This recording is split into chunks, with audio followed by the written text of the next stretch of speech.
Oke, Assalamualaikum warahmatullahi wabarakatuh. Selamat datang, jumpa lagi dengan saya. Masih dalam pembahasan yang sama, yaitu materi fisika. Tapi untuk video kali ini ada yang sedikit berbeda, karena saya akan menjelaskan materi dengan memberikan contoh alat peraga yang bisa mendukung konsep tersebut. Nah, materi apa, kemudian alat peraga seperti apa? Mari kita cek bersama-sama. Apakah di antara kalian ada yang hobi menyelam? Atau adakah di antara kalian yang pernah naik balon udara? Nah, dari kedua kejadian ini memiliki efek perasaan yang sama bagi pelakunya. Bagi kalian yang suka menyelam, biasanya kalian akan merasakan dada yang semakin sesak ketika menyelam pada jarak yang cukup dalam dari permukaan laut. Apalagi ketika semakin mendekati dasar laut. Begitu pula bagi kalian yang pernah naik balon udara. Ketika posisi kalian semakin ke atas, semakin mendekati awan, telinga kita akan merasakan sakit seperti ketika naik pesawat yang akan take off. Nah, rasa sakit yang kalian rasakan itulah yang akan kita bahas dalam video kali ini. Sebelum masuk ke pokok pembahasan, coba perhatikan skema rancangan alat berikut. Alat ini namanya adalah pesawat Hartle yang terdiri dari selang transparan diisi cairan berwarna. Salah satu ujung selang dihubungkan dengan corong tertutup dan ujung lainnya ditempelkan pada papan membentuk huruf U dan dibiarkan terbuka. Untuk mewujudkan skema tersebut, alat dan bahan apa saja sih yang diperlukan? Nah, mari kita cek bersama-sama. Alat dan bahan yang diperlukan sangat mudah dan gampang sekali kita jumpai dalam kehidupan sehari-hari. Yang pertama adalah plastik bekas. Plastiknya usahakan cukup tebal dan bening atau transparan. Kemudian ada styrofoam atau bisa diganti dengan papan kayu. Kemudian ada selang transparan juga yang ukurannya bebas. Kemudian ada suntikan bekas, ada gunting, selotip, dan jangan lupa botol plastik bekas beserta air berwarna. Nah, untuk cara merangkainya, yang pertama adalah potong ujung plastik tadi dan balut dengan plastik bekas sehingga benar-benar rapat dengan bantuan selotip. Pastikan benar-benar rapat sehingga tidak ada udara atau air yang dapat keluar atau masuk. Kemudian lubangi tutup botol untuk dihubungkan dengan selang transparan yang disambungkan langsung dan dipasangkan pada styrofoam membentuk huruf U. Jangan lupa masukkan cairan berwarna menggunakan bantuan suntikan bekas tadi. Nah, pastikan semuanya rapi. Kalau sudah jadi, tampak keseluruhannya akan seperti ini. Untuk mengecek apakah alat yang kita bikin atau yang alat sudah kita buat tadi bisa digunakan atau belum, maka bisa kita cek dengan menyiapkan air dalam wadah tertentu. Air biasa saja yang bisa kita ambil dari keran air di rumah kita. Kemudian siapkan wadah transparan yang bisa kita lihat kedalaman corong nanti ketika kita masukkan. Nah, kemudian pertama perhatikan dulu cairan yang ada di dalam selang transparan tadi sebelum corongnya kita masukkan ke dalam air. Nah, setelah itu tandai ujung atau bagian atas cairan yang ada di sebelah kiri atau yang berada di pipa yang bebas. Nah, kemudian masukkan secara perlahan corong tadi ke dalam air dan mulai amati apakah ada pergerakan cairan di dalam selang tadi. Kalau misalkan belum ada pergerakan di dalam selang tadi, berarti ada rangkaian kita yang masih terbuka. Artinya ada udara atau air yang bisa keluar dan masuk. Tapi kalau misalkan seperti di video ini sudah bisa, artinya airnya bisa naik dan turun, bisa berpindah ketika corongnya kita masukkan ke dalam air maupun ketika kita keluarkan dari air, berarti alat yang kita bikin itu sudah benar, sudah sempurna. Nah, bisa mulai langsung kita lakukan percobaan. Nah, percobaan kita lakukan itu bisa dengan merubah posisi kedalaman corong tadi pada posisi mungkin yang tengah, kemudian sampai dasar. Kita perhatikan bagaimana kenaikan cairan berwarnanya. Atau bisa kita rubah tadi air yang ada dalam wadah kita ganti dengan zat cair yang lain, mungkin dengan air garam atau dengan minyak. Nah, itu bisa kita perhatikan juga bagaimana kenaikan cairan di dalam selang tadi, apakah ada perbedaan ataukah tidak. Oke, sekarang kita sudah mulai masuk ke pokok pembahasan fisikanya. Dari percobaan yang sudah kita lakukan, dari alat peraga yang sudah kita rangkai, kira-kira materi fisika apa sih yang akan kita bahas? Nah, ternyata materi yang kita bahas hari ini itu adalah tentang hukum utama hidrostatika. Hukum utama hidrostatika ini menyatakan bahwa semua titik yang terletak pada kedalaman yang sama dan dalam fluida yang sama akan mengalami besar tekanan yang sama besar pula. Nah, seperti percobaan yang sudah kita lakukan tadi, sebelum corong dimasukkan ke dalam zat cair, maka kita perhatikan posisi cairan berwarna yang ada di dalam pipa transparan. Sebelum corong dimasukkan dalam air, posisi cairan atau posisi kedua cairan itu tampak sejajar. Artinya mereka memiliki ketinggian yang sama.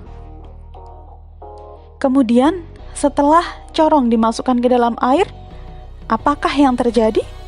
Nah, ternyata ketika alat kita sudah berfungsi dengan seharusnya, ketika corong dimasukkan ke dalam zat cair, maka salah satu ujung cairan yang tepatnya berada di ujung selang transparan terbuka, itu ternyata dia akan perlahan naik mendekati ujung pipa transparan. Sedangkan ujung pipa lainnya yang terhubung ke corong, maka cairannya dia akan terdorong ke bawah, dia akan terdesak.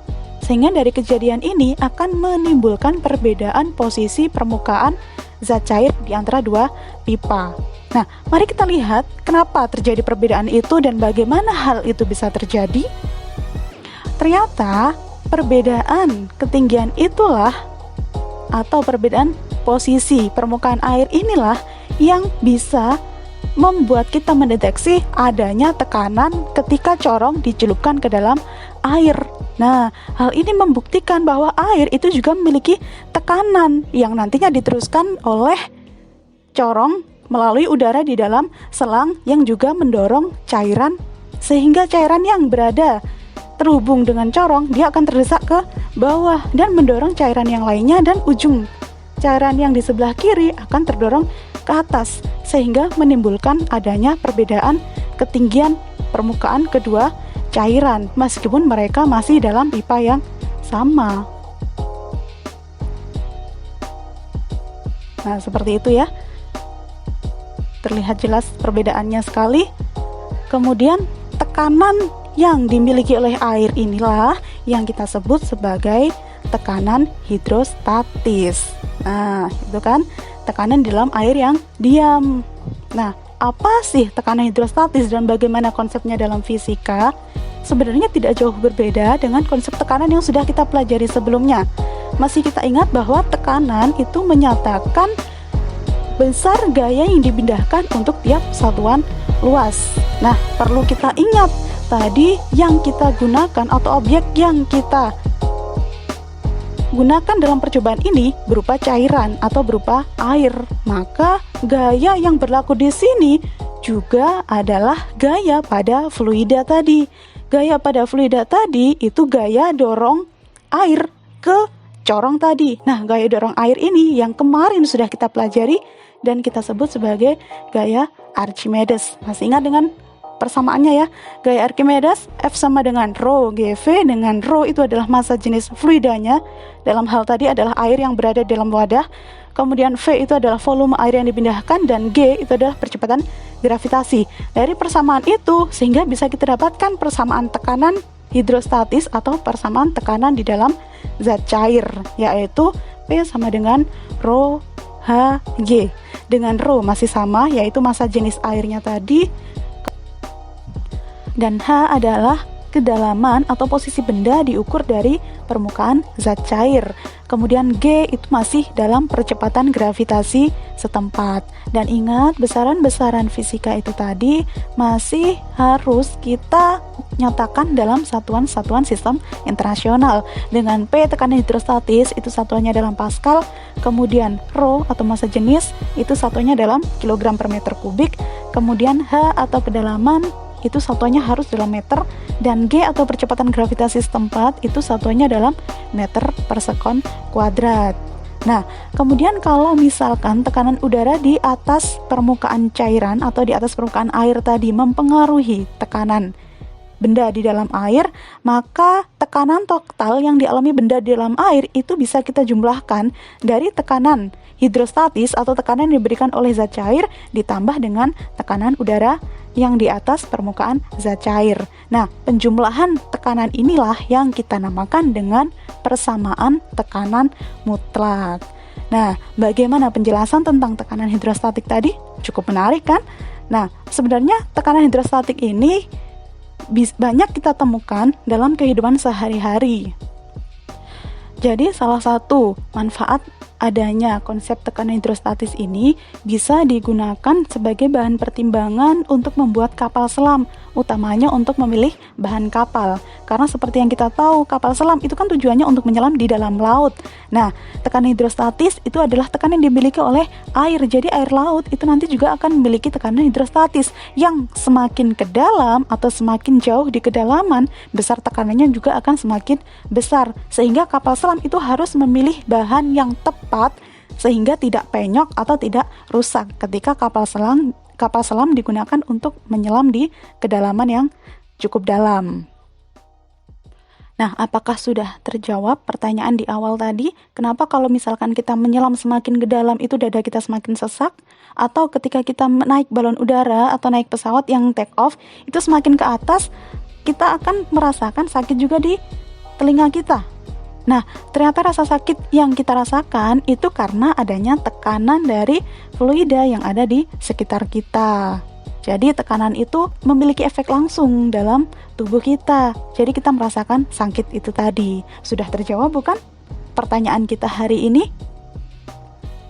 Baik, demikian pembahasan fisika kita kali ini. Jangan lupa like dan subscribe bagi kalian yang belum. Kemudian kalau misalkan ada pertanyaan dari kalian, boleh kalian tuliskan langsung di komen. Insya Allah nanti akan saya bahas. Sekali lagi terima kasih sudah menyimak sampai di sini. Sampai jumpa lagi. Saya akhiri. Terima kasih. Wassalamualaikum warahmatullahi wabarakatuh.